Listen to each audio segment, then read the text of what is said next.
Hello everyone, today we're going to review the Stihl Advanced ProCom headset. It's a brilliant piece of kit. So the two muffs are connected by a singular wire. Currently I've got it set up in the Protoss helmet. It's a really good helmet, highly recommend that.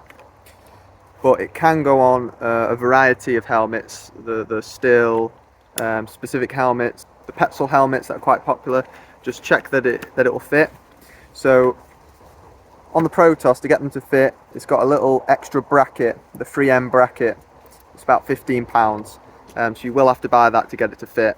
But the actual Stihl ProComs come with an extendable universal clip that you see on most helmets. So it will fit a variety of helmets, that's the positive. It can connect up to 16 people. So currently we've got 3 people on site today, and it's been brilliant. We've been doing some pretty advanced rigging. So we've been in full communication. I've been off felling some other trees around the site, but we're always in communication no matter where the team is on site, even if they're not visible. It says it has up to a 600-meter range, but they also repeat off themselves. So if you've got someone here, and someone here, the channel will go down to that person and then repeat off to the next person. So you can extend the range even further with 16 people as it will bounce around. It's called open mesh. There is different channels you can go on if you want to keep it separate, if there's multiple teams on site but you want to be on different channels, but you will need the Stihl ProCom app for that. The app's also good because you can change and set presets on radio channels, as it's got a built-in radio. So even if you're not near your phone and you're connected to the Bluetooth, you can also listen to music if you aren't on a high intense job, like maybe you're hedge cutting and there's not much going on, or you're doing some mowing or something a bit more laid back. Then you can put the radio on and listen to some music. You can also link up to your phone. That does have a shorter range on the Bluetooth, about 15 meters it says, but I have pushed it a bit further when you're up at the top of the tree, and it just gets a bit patchy on your phone. So I don't really like climbing with my phone on me, but if you're up a really tall tree and you want to be able to take calls, if you run a small business or you want to take calls in an emergency situation, you might have to take your phone up with you if it's a tall tree. But general working, just keep your phone in the van and it'll easily get through the van and around buildings and things like that on the smaller sites. So it's been brilliant for that, for being able to take calls and listen to the occasional song and things like that. So it's got, on the left here, it's got the microphone that's detachable. It's a locking mechanism so it won't come out.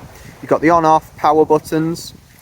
You've got a feature to push to talk or constantly be on live chat. Now, we found that push to talk is a lot better because on live chat you can hear the breathing occasionally, and when you're feeding the chipper or running a saw, it does get picked up and get sent into the other guy's ears, so you will annoy your team members if you've got live chat on. To turn live chat on and off, it's just a button on this right side. It will talk to you and say mic on, mic off. With mic off, it means to talk to the rest of the crew, you'll just need to hold down that button, click the button, say right, I'm dropping a piece, or can you come help me over here, and you'll get the crew's attention. So that's what's worked best for us. It's got a really good battery life. It takes a USB-C charger, which most devices are on now. Most phones are trying to get onto USB-C. It's the fastest and most efficient way of charging. And we did try and charge these overnight, but I think that overcharges them. I don't think that's necessary. I found the best way is just in the vehicle. As you go into the job, a quick 30 minutes, hour charge, and it will last all day. It's super fast charging and super efficient, even with Bluetooth connected and playing something through podcast or music through all day. They'll last. I've got about 2 to 3 days from a full charge, so it's plenty with the occasional little boost up in between jobs, and you'll never really have a flat battery. The safety aspect is making sure you take them off and don't listen to too much music when you're working. Also, if you've got partial headsets on site, so maybe you've got 3 men on site and only 2 of them have comms, we've noticed that can become a bit of a danger because they're not in the loop. It's almost like that third person is deaf, and you don't want a deaf guy on site, even though we're all a little bit deaf. So if you've got them, everyone needs them, not just one or 2. Or if that is the case and it's just 2 and then you've got a third guy as the labourer, which I know a lot of people do, just keep them out of the way, as you'll find they'll go under because the whole team will stop shouting. The old way of communicating would shout it. You'd say, peace below, below, coming under. But because of these, you'll just say below, and you'll just talk it. And that third person in the loop won't be able to hear you. And there's a risk factor there. So you need to pay attention. You need to change the way you approach the work. It's a total game changer, but used right, it's a massive positive. It's way more efficient. You're not getting headaches, you're not screaming, you look way more professional. So I highly recommend these.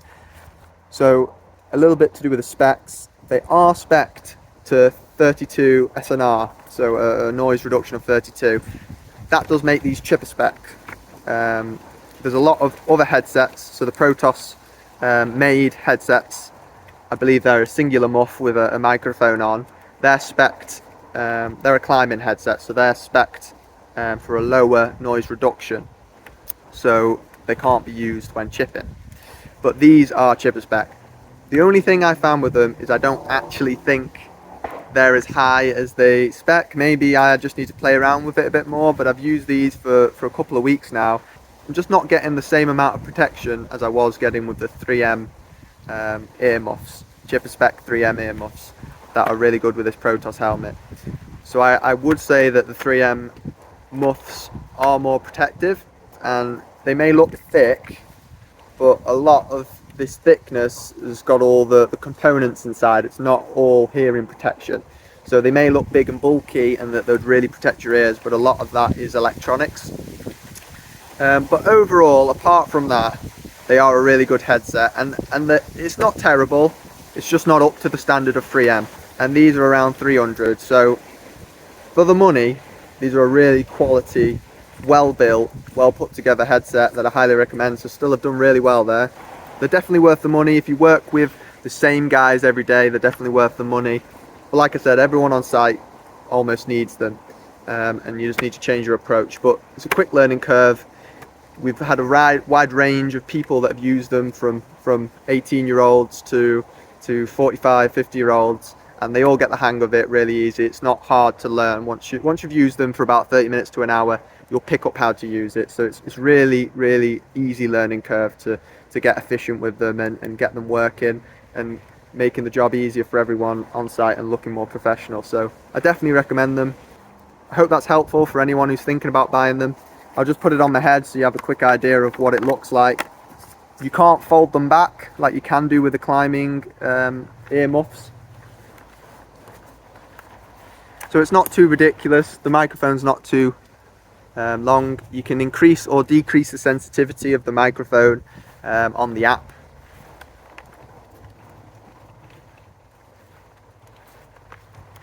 Yeah, really good pair of ear muffs. Really great, highly recommend them.